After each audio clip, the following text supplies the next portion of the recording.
Hello friends, welcome back to my channel. हमने accounting equation के अभी तक 14 क्वेश्चन कंप्लीट कर लिए हैं। अब हम इसका 15th क्वेश्चन करेंगे।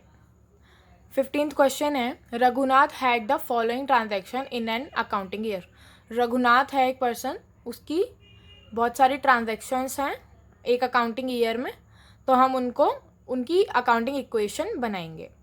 फर्स्ट है, स्टार्टेड बिजनेस विद कैश या commenced business with cash. Commence करना यानी कि स्टार्ट करना 50,000 रुपीज़ से।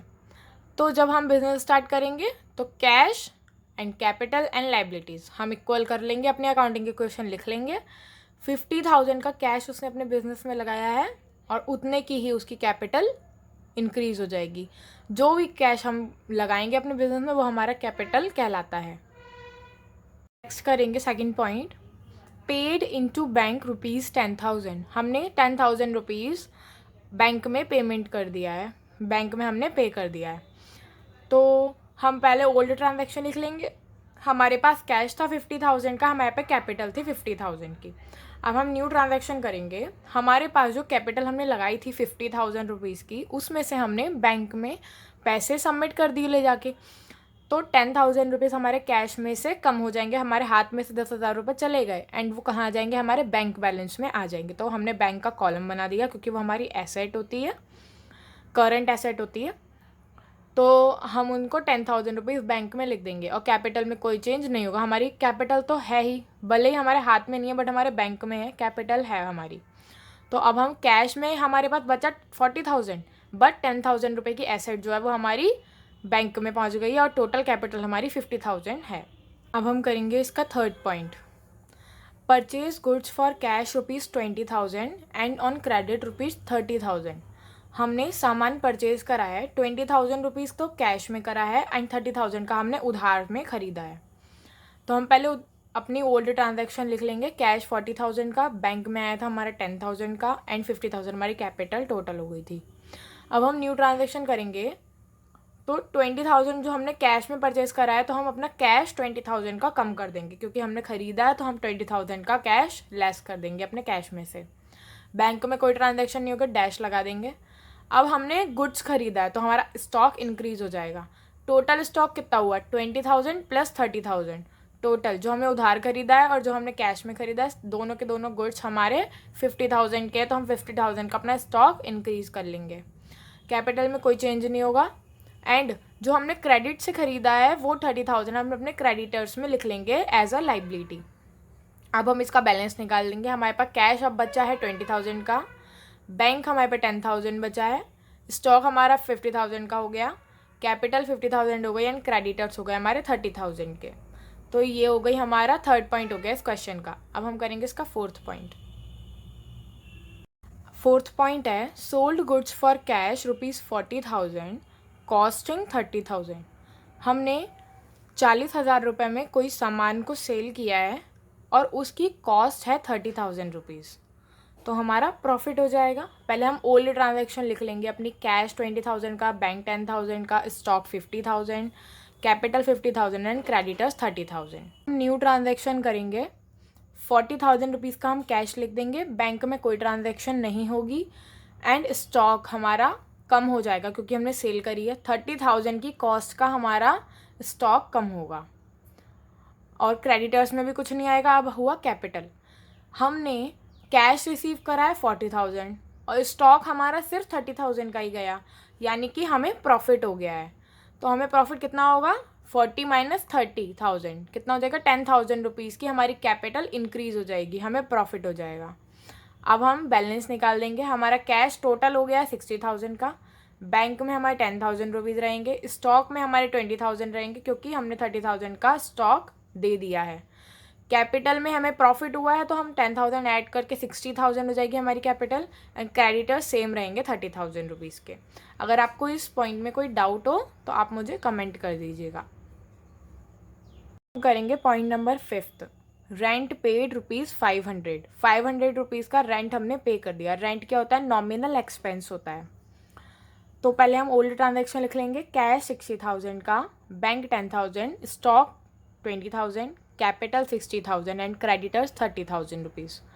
अब हमने रेंट पे किया है ये एक नॉमिनल एक्सपेंस है तो सिर्फ कैश में ही चेंज होगा क्योंकि हमने खर्चा किया है बस, कोई हमारे पास एसेट नहीं आई है, ना ही हमारी लाइबिलिटी इंक्रीज़ हुई है ना हमारी एसेट इंक्रीज़ हुई है।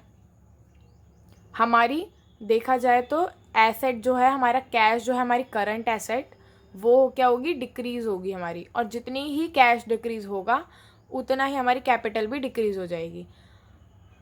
500 रुपीज़ का कैश हमने पे करा और 500 रुपीज़ की हमारी कैपिटल डिक्रीज़ हो जाएगी।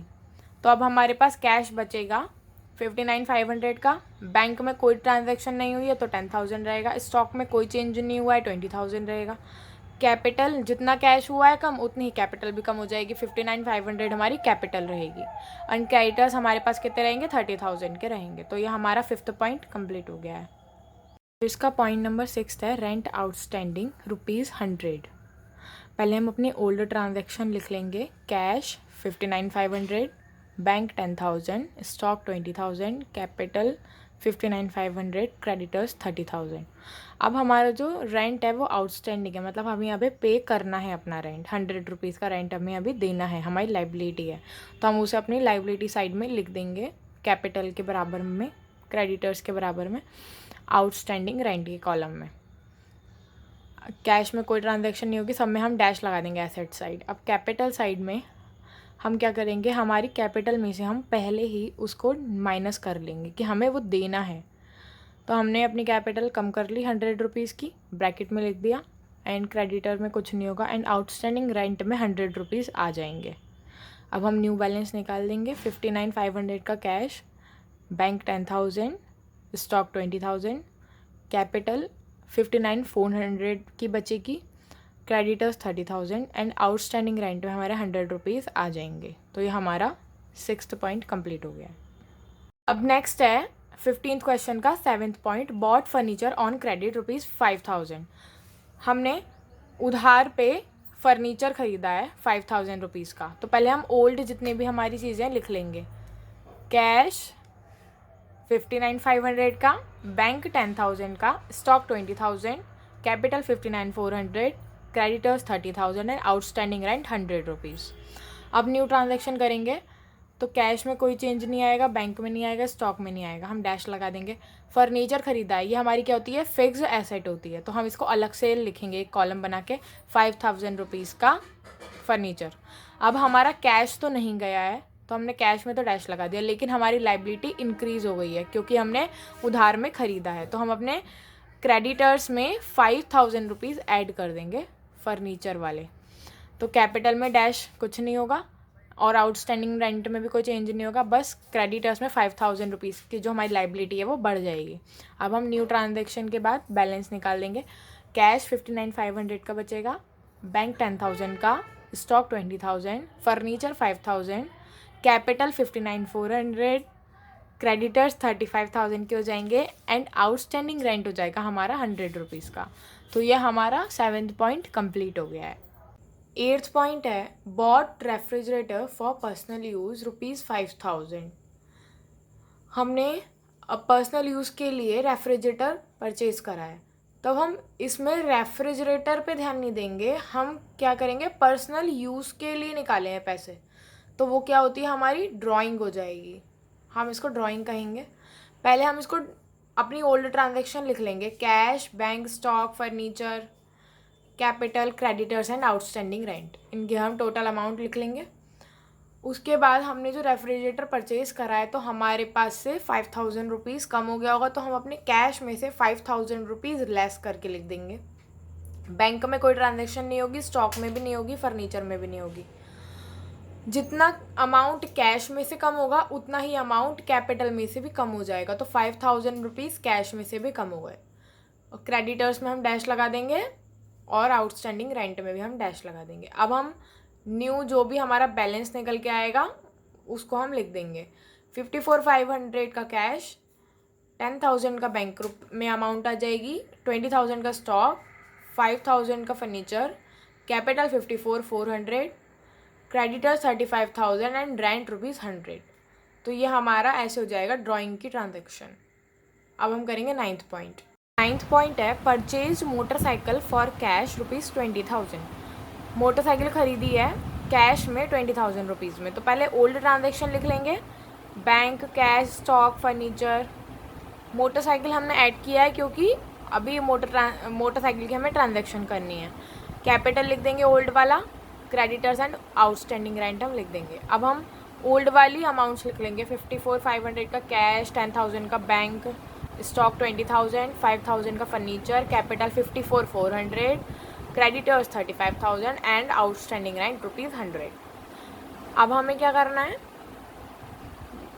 पहले हमें देखना है कैश आ रहा है या जा रहा है। तो हमने परचेज़ किया तो हमारा कैश जा रहा है, तो हम 20,000 रुपीज़ का अपना कैश कम कर देंगे। और मोटरसाइकिल हमारी क्योंकि एसेट है तो एसेट साइड में, अब हम लाइबिलिटी साइड में कुछ करने की ज़रूरत नहीं है, बस मोटरसाइकिल हमारी एसेट होती है। हमें देखना है कि हम किस चीज़ के बारे में बात करें, मोटरसाइकिल के बारे में कर रहे हैं, मोटरसाइकिल एसेट होती है तो एसेट्स में हम 20,000 लिख देंगे। अब हम न्यू अपना जो है बैलेंस निकाल देंगे। कोई चेंज तो होगा नहीं क्योंकि 20,000 एसेट्स में से ही कम हुए हैं और एसेट्स में ही आ गए हैं, तो लाइबिलिटीज़ में भी कोई चेंज नहीं होगा और एसेट्स में भी। तो 34,500 का हमारा कैश हो गया, बैंक 10,000 हो गया, स्टॉक 20,000, फर्नीचर 5,000, मोटरसाइकिल में 20,000 रुपीज़ आ जाएंगे, कैपिटल 54,400 ही रहेगी, क्रेडिटर्स 35,000 ही रहेंगे एंड आउटस्टैंडिंग रेंट 100 रुपीज़ ही रहेगा। अब हम देख लेते हैं इसकी बैलेंस शीट। सो फ्रेंड्स, अब हम बैलेंस शीट बनाएंगे तो हम एक साइड लाइबिलिटीज़ एक साइड एसेट्स लिख देंगे। अब लाइबिलिटीज़ में देख लेंगे, कैपिटल है, क्रेडिटर्स हैं, आउटस्टैंडिंग रेंट है। एसेट्स में कैश है, बैंक है, स्टॉक है। जो वो हमारा स्टॉक था वो कौन सा स्टॉक था, क्लोजिंग स्टॉक था, क्योंकि जो एट द एंड बचता है हमारे पास वो क्लोजिंग स्टॉक होता है। फिर फर्नीचर एंड मोटरसाइकिल हमारी सब एसेट्स हैं। अब हम इनकी अमाउंट लिख देंगे, कैपिटल 54,400 का था, क्रेडिटर्स 35,000 एंड आउटस्टैंडिंग हमारे पास 100 रुपीज़ था, कैश 34,500 था, बैंक 10,000 रुपीज़ था, स्टॉक हमारे पास बचा 20,000 का, फर्नीचर 5,000 एंड मोटरसाइकिल 20,000। अब हम इनका टोटल करेंगे तो 89,500 का लाइबिलिटीज़ एंड 89,500 की ही हमारी एसेट्स हैं। तो हमारा जो ये क्वेश्चन एकदम करेक्ट है। अगर आपको इस क्वेश्चन में कोई भी डाउट हो, कोई क्वेरी हो तो आप मुझे कमेंट कर सकते हैं और मेरी वीडियो को लाइक, शेयर एंड सब्सक्राइब कर दीजिएगा। Okay friends, thank you.